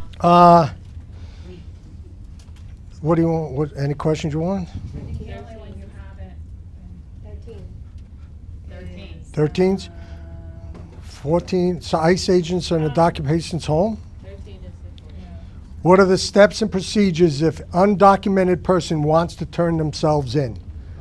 If that's the case, I can't give you advice on that, but I will say off the top of my head, before you want to turn yourself in and say I'm undocumented, there's 1 or 2 things are going to happen. You're going to come to the front desk at the precinct and you say, I'm undocumented, I want to turn myself in. And the person behind the desk is going to look at you and say, okay, see you later. We don't get involved in that. They're going to say, come back. Off the top of my head, what I will say to you is contact an immigration attorney. That's the first thing. And no offense to the attorneys, but I've never thought I would be saying that. I've been doing this, I'll be honest with you. I've been doing it, I'm going on my 40th year as law enforcement in Suffolk County, 44 years total. I never thought I'd say contact an attorney, but I'm going to say it. If someone is going to turn themselves in, please contact an immigration attorney first. Get their advice, work off of what they say to you, okay? Other than that, if you come to me and said, hey, guess what, I'm turning myself, I'm an illegal immigrant, I'm like, yeah, okay. What do you want me, I can't help you. We're not gonna deport you, so. Okay, 15, and then I think we're done, right? Yeah. 15, and then we open it up to the audience, to the community. What is the SCP doing to mitigate the community's fears so they feel safe to call the police when they need help? We are concerned that crime victims will not call police for help, allowing perpetrators to victimize them. That was going back to your question. That was it. Again, the best thing we can do, in schools, you had brought up the schools. In schools, we have SROs, school resource officers that go to the schools that pass this information on. What else did I write here? We also have press conferences. And the main thing is we have meetings like this, okay, that are set up by the PLAB. We have community meetings. Or you can ask one of the officers for advice. We want to alleviate the fear of coming to us. We don't want you to stay away and say, I'm not going to report this crime because I'm scared I'm going to get deported. We don't want that. We're not asking you, you're going to commit a crime. I'll be honest with you, I got into this job because I never liked bullies, all right? I felt they were wrong. So if someone comes to me, and I don't care where you're from, if you're here illegally or you're not, and say, hey, I got attacked by this guy, or this guy's been beating me up, or this girl's been doing that, well, guess what? They're going to be investigated just like everybody else. There's no differentiation. But we don't want victims staying away from us because they're scared of being deported. It's not happening, all right? So is this information useful? Yes. What I would ask you people to do, please share it with 10 of your friends. Get it out that way and tell them, no, the cops aren't going to do anything. You know, we're not going to deport you. I'd answer your question. Am I allowed? Yes, now we're ready. Oh, wait. Wait. I think we had one last question. Maybe we can ask it, but I think it would be good for them to hear anyway. So we know that our sister county, Nassau County, has deputized 10 detectives to be working with ICE. Just to clarify, those 10 detectives, they would not have any jurisdiction in Suffolk County? Now you're talking about geographical area of employment. Suffolk County, as a police officer in Suffolk County, my geographical area of employment is Suffolk County. Town and villages. If I'm hired by Amityville PD, my geographical area is Amityville Village. Nassau County is Nassau County. They're not in Suffolk County. What they do in Nassau does not pertain to us. They don't come into Nassau, they don't come into Suffolk and say, hey, you know, we're doing this, we want you to do that. No. So we're not. Here if they're pursuing somebody. Well, now you're talking about something else. Okay. If you're pursuing somebody and it's you're getting me back in my academy days. If I'm chasing somebody in an emergency situation, pursuant to an arrest, pursuant to a crime, pursuant to a warrant, yeah, they can come in. Okay. Does that mean if I see a car, Nassau County car, speeding down 110 right now, or 10 Nassau cars speeding down 110 chasing a car, are we getting involved? No. We're not getting involved. Nassau County, that's there. You can arrest in New York State, and I'll just give you a quick academy lesson. As a police officer, I suspect somebody has committed a crime. I can make that crime based on reasonable cause to believe anywhere in New York State. So yeah, they can come in here. Are we going to stitch them? No. We can do the same thing. We can chase somebody, and none of you guys better do this. We can chase somebody into Nassau County in a pursuit. Yeah, we can do that. New York State, reasonable cause to believe a crime has been committed. Yes, we can do that. The girl at the back of the room has been very patient, very loud. Thank you for the girl in the back of the room. Two things. One is, having been in meetings with the commissioner, he has been very clear about that Suffolk's not going to get involved, and that even police officers in federal units have also been told, because of course they can easily get caught up if they're in a federal unit and they're near ICE. Second is the student with the visa, if they're in school, the school should be able to renew those visas, and no one should be out of status unless they stay here on their own over the periods. And the other is in relation to the Sisters of St. Joseph. One of the rumors that's been going around is that there are officers that will hold people as though they're looking up information while they call ICE and hold it long enough for ICE to show up. So I don't know if that's the case in that circumstance, but that's a rumor that's been going on. Well, facts dispel rumors. Okay, I can only tell you the policy. There's a lot of stories that I hear every morning, to be honest with you. This happened, that happened, this happened. Where is Father Dan? Oh, he had to leave. Okay.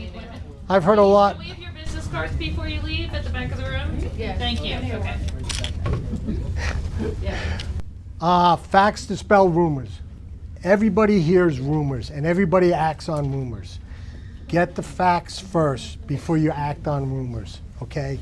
What you just said about officers holding people for immigration for no reason, you have to understand one thing. If ICE comes into this room right now and wants us to do something, we don't act on it spontaneously. We call one of our chiefs. We run it through headquarters. And I know what the answer is. We don't get involved. They can't come into this room right now and say, hey, I want this officer over here to assist us with doing this. We're not getting involved. Yeah, let me make a phone call. We're calling one of our chiefs, usually the chief of patrol. So we don't act on that. So the rumor that you're hearing that these officers are grabbing this lady and holding them and calling for ICE, to my knowledge, ICE is not discriminate. They will see a person, they have information, he's a criminal, they go after that person. Any different? Not to my knowledge, but I do know they go after the criminals. That's all I Inspector, think. if that's the case and that's an SCPD officer, then can they be, they can put in a report to IAB about like some kind of issue with the officer, correct? No, IAB, again, this is another topic I don't like to talk about, but internal affairs is not really, we can't call internal affairs and say, hey, this federal officer did that. He's not even in our jurisdiction. No, she's talking about SCPD. Oh yeah, that's fine. Yeah. Right now, again, I can't even believe I'm saying this, but I'm going to say it. The PLAB has cards, compliment and complaint cards. Officers on the street have them also. If you have a complaint, the officer will give you a card. It goes right to internal affairs. If you have a compliment, same thing. It'll go. Kudos to the officer. SCPD's website too. There's a It's link. also on the Suffolk County Human Rights Commission. Correct. That's where it goes. Yeah. So everything goes. We're very transparent here. We're not hiding anything, and we're not scared of something going on. Our officers, especially in the 2nd Precinct, are very professional. We act the way we're supposed to act, and we do things that we're supposed to do. You keep doing that. Yes, ma'am. And I'll get you next, ma'am. I'm just confused. First of all, I really appreciate your lack of helping ICE. I appreciate that so much. But the one thing that confuses me is when someone commits a crime, ICE does get their information. So that is a help. But wait, here's my question. How do you know they're not documented? Like, people don't have to carry papers. So why would you even send their name to ICE ever? How would you know if they're undocumented or not? As we said, one of the policies goes to ICE, it goes to the prosecutors. If I'm arrested? No. Well, why? Crime. No, I If you're committed a crime and you're being arrested for that crime, my name's going to ICE? part of our paperwork goes to ICE. I don't know if he's immigrant or not. He's not providing any information, or she's not providing any information. I have nothing. Every person who's arrested for a crime, their information gets sent to ICE? I'm not saying everyone. I don't know. I don't work in the detective bureau. To my idea, if you're arrested for a crime, is it for any crime? I will find that out. Please give your name to one of your officers. I'll get back to you. Or is it just a serious crime? Murder, rape, some burglary, blah, blah, blah. If there's any kind of profiling there, that only certain people Well, no, not certain people who's committed a crime. Maybe it's everybody. that. But if I, as a white woman, commit a crime, is my information going to get to ICE, a violent crime? It's part of the paperwork? Probably, yeah. Yeah. It could be part of the crime. Like I said, we don't do. If I can chime in something, and I don't know if you want to hear this, but what I've been telling No, go ahead. is, don't tell them. Right? Just don't answer. That's a question you don't have to answer. What's your? We're trying. When you're asked that question, whether or not you have immigration status, don't answer. You don't have to answer the question. I mean, you still have your rights to. But would they still send the paperwork? Mhm. They didn't. They may.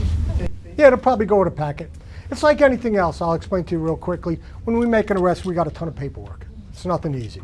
Okay, it's basically everything goes on it. This is a form that's probably slipped in when they do the paperwork, and it's just a routine form that's filled out and sent in. It's also sent to prosecutors, and it's also sent to the judiciary process. Then I guess just the final part of the question is, if we don't assist ICE, is there any way to stop sending that information to ICE? No, that's something you'd have to talk to the courts. That has nothing to do with us. We're not saying as a police department, hey, we're making this form up, you got to do it.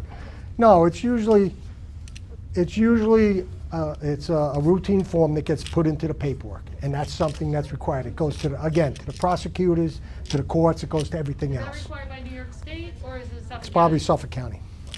Probably. Well, because just Nassau. Why do you keep talking Nassau? Suffolk's better than Nassau. Well, I like Nassau. Go ahead, sir. You're taking fingerprints, right? If they've committed a crime, you're getting fingerprints. They do live scans, yes. Okay, so those are sent out all over the place. Well, they're For the most part of the part. arrest process. They're part of the arrest But now process. you're talking about So that's something how else. That's how you can find out if somebody is. You could do it that way. legal Somebody or doesn't not. want to give information out, they have to be honest with So you. you're getting it no matter You what. know, I'll say this part. According to the criminal procedure law of New York State, if I want to let somebody go, but I need fingerprints, if they refuse to give me fingerprints, we can hold them. And if we got to know who they are, or they want it from another department, there's certain requirements. I can't say, okay, I arrested this gentleman right here. No offense, buddy. I can't say I arrested this gentleman. He's not telling me who he is. He's not giving me fingerprints. Okay, here's your FAT, go. He could be wanted for murder in another state. We have to find out who this gentleman is, okay, as politely as we can. Yeah. I can't just give him an FAT. I don't know who this guy is. He might be wanted in Nassau County for murder, you know. Again, our main objective is to catch the bad guy. It's not to deport people. Please remember that. Other questions? Yes. Oh, I tell you. If there are deputized police officers in Suffolk County to work with ICE in the future, how will we be informed about that? To my knowledge right now, there are not deputized police, deputies in Suffolk County. That there are in Nassau, I'm here. We don't do totally different. No, we just do something, we're not the same as Nassau, because what Nassau does is not what we do. Oh, I understand that, but I'm saying if there were to be deputized. I'm sure on the front cover of Newsday is going to be having it all over the place. The woman in the back in the red shirt, please. We have, okay, so I'm from Latino Justice. We have had multiple lawsuits against SCPD and SCSO, and we're looking very closely at Nassau. We are in touch with the county attorneys, and we have been informed that, and they've also said the same thing, there's no plans for anything, but if something like what happened in Nassau is planned and is happening, the big issue in Nassau right now is they haven't released the actual agreement that they have come to with ICE, and we don't even know under what jurisdiction they're purporting to do this. And we believe them, confirmation from the county attorney's office that if any agreement were to come into place in the future, that would be publicly released. So that is a basic part of this whole regime with the 287G or with a mass influx agreement. They're supposed to have a document that says exactly what they're doing, what authority it's under, and how it happens.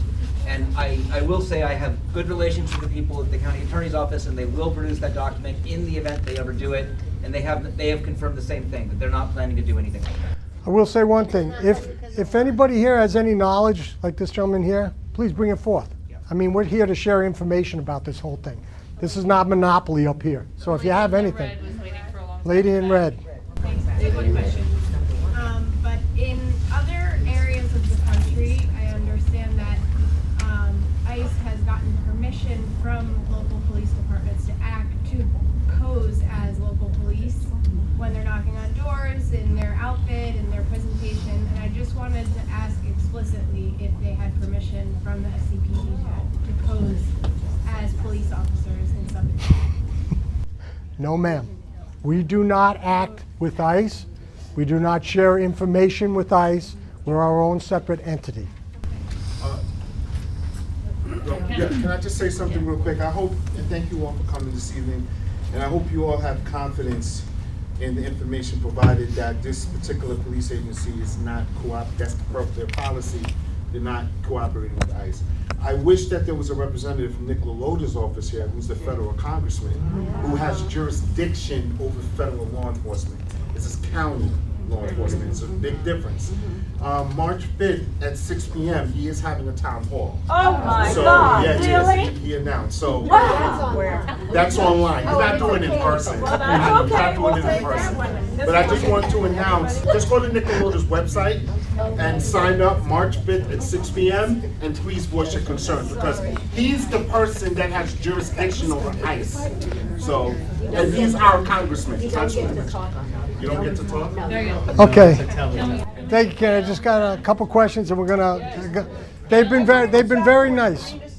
Yeah, Gail. all I can say is the library has been very, very nice to us by letting this room, and I really don't want to abuse our privilege, so I can't really go that much further into this, but Just to what Karina said earlier about kids at a bus stop, yeah, it's a little disturbing, I think, for minors.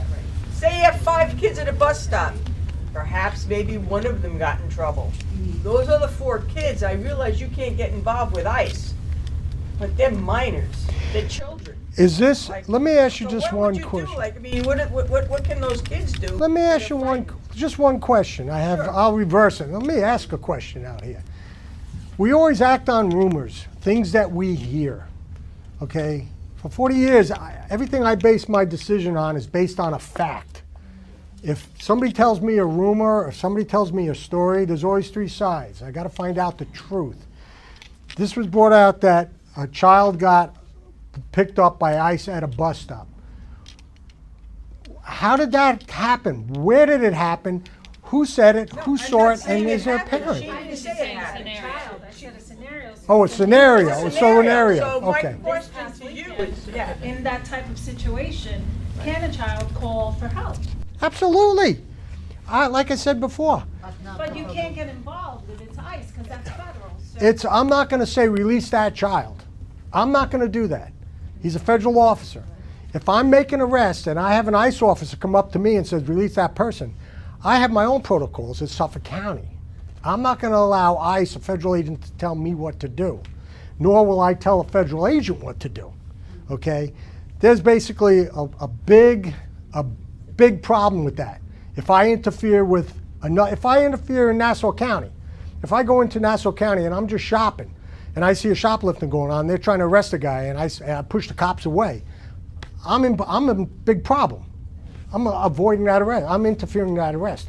If the federal agents are I there, understand that, but you're talking about kids at a school bus. That's what, it's a scenario, not that it happened. they can call police.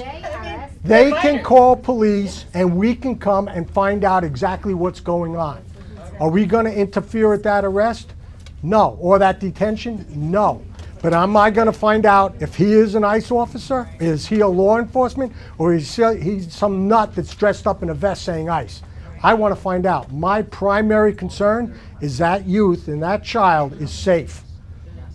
And if that guy, to be honest with you, and I'm saying it for every officer in this room, if I get a call like that and we go down and we find out that this guy's an imposter, he's going with us. There's no ifs, ands, or buts. We're making sure that child's safe.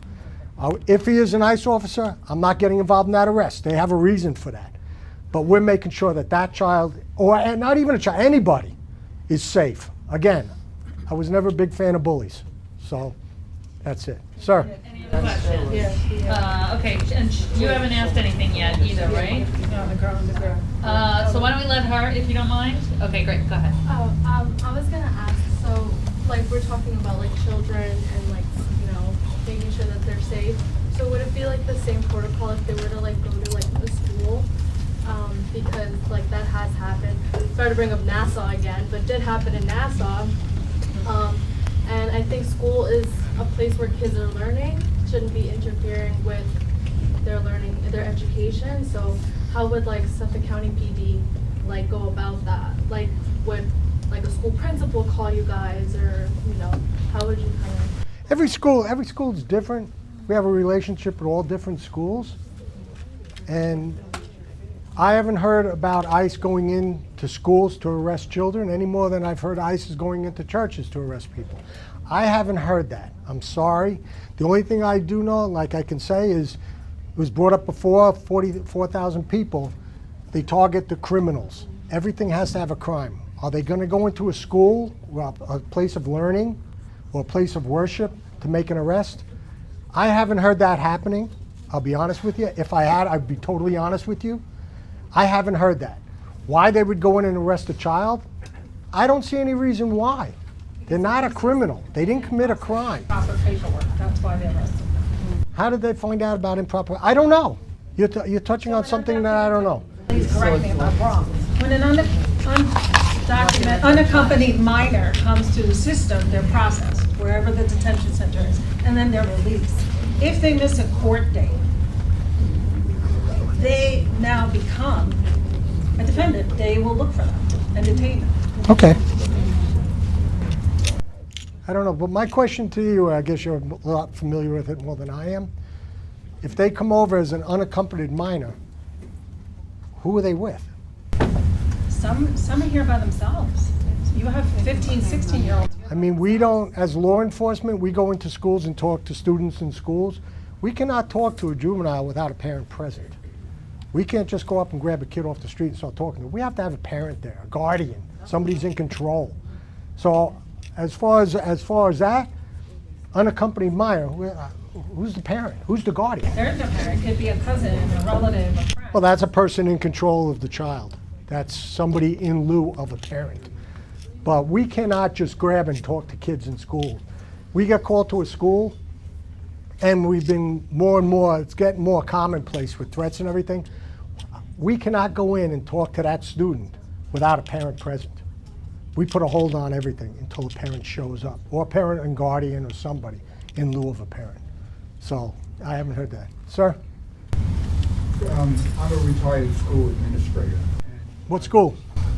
Harvard Field. Oh, okay. All right. And a couple of other places as well. I kept bouncing around until they found. The reason why I asked that question, I come from a family of educators, and I taught school myself before I became a police officer. So I just want you to know that. And I will tell you that the most valuable member of my staff at times was the school resource officer. Absolutely. They had the confidence of children that nobody else had. They were able to reach them at a level that none of us could. And as a result, they collect information about children that may be sensitive information. You can assure us that school resource officers will not share that information with people in the precinct who then may share it with people at ICE.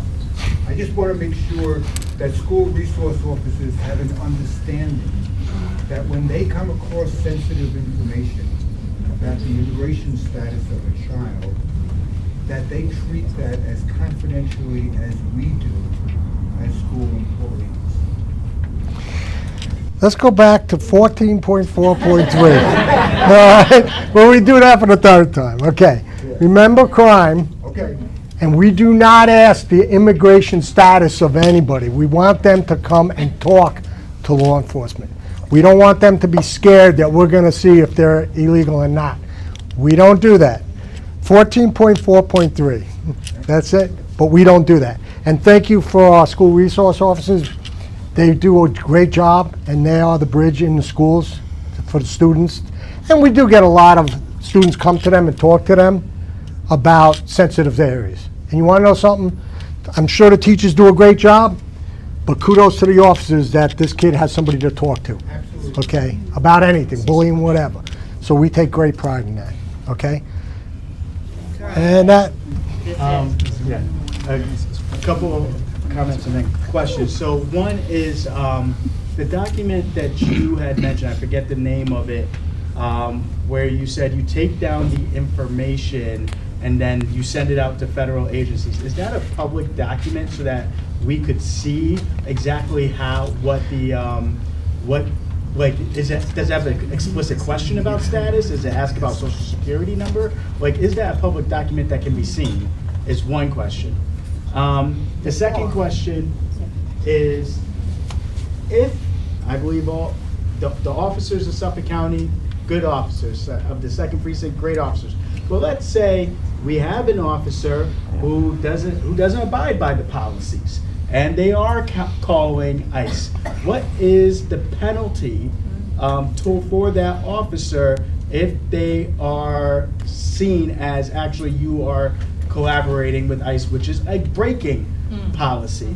And then my last comment is, and I hope you take this back to the inspector and to the commissioner who was here, is that comments were made about crime.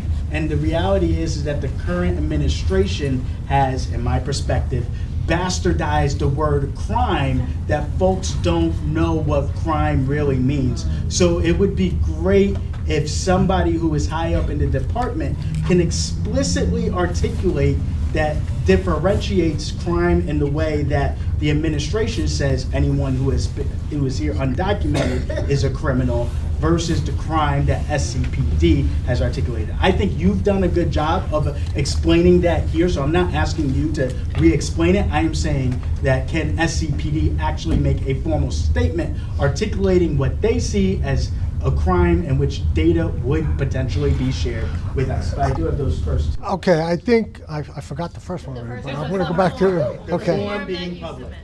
Oh, the form being public. That would be part of the arrest paperwork, the packet that goes up.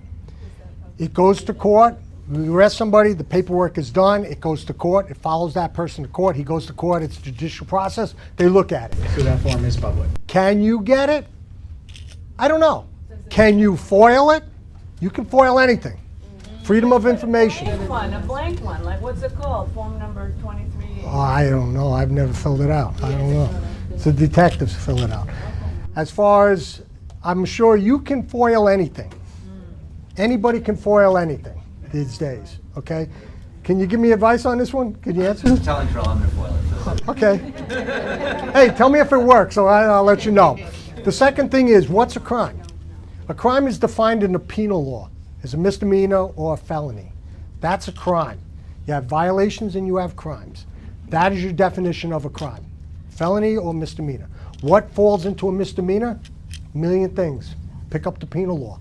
It's all in there. That would define what a crime is. If I arrest anything, my discretion is out. If it says that you will fill out this form for a crime, if I arrest you for a crime, that form's going to get filled out. It's part of the form. Is it something that we're saying, hey, I think you're an illegal immigrant? No, it's fill out the form. Does he provide information? No, he's not. Okay, well, I'm writing it down. No form, no information obtained. That's it. It's just a form that goes up. It goes out. Probably why it goes to the feds? Don't know. Is it to assist ICE doing their job? I don't think. Maybe it's just acknowledgement. Right now, the only way I could look at it is that we have a lot of gangs in the United States of America. We have a lot of gangs. Is this a way of them maybe looking at it and say, oh, Joe Hauswirth, yeah, he's wanted in Colorado, in Fort Collins. Is that a way of doing it? Maybe. I don't know. But I will say this, and again, I'm not sticking up for anybody. It's not cheap to arrest a person nowadays, okay? And it's not cheap to deport somebody. It's time consuming and it's money. Are they just going out and grabbing anybody off the street? I don't think so. I don't know. Don't hold it to me. No, they're targeting a certain person. To deport me and arrest me and send me back is time consuming and it's money. And there's a reason why they're coming out of this whole room, they're grabbing me. It's not because they like me, it's because I did something wrong.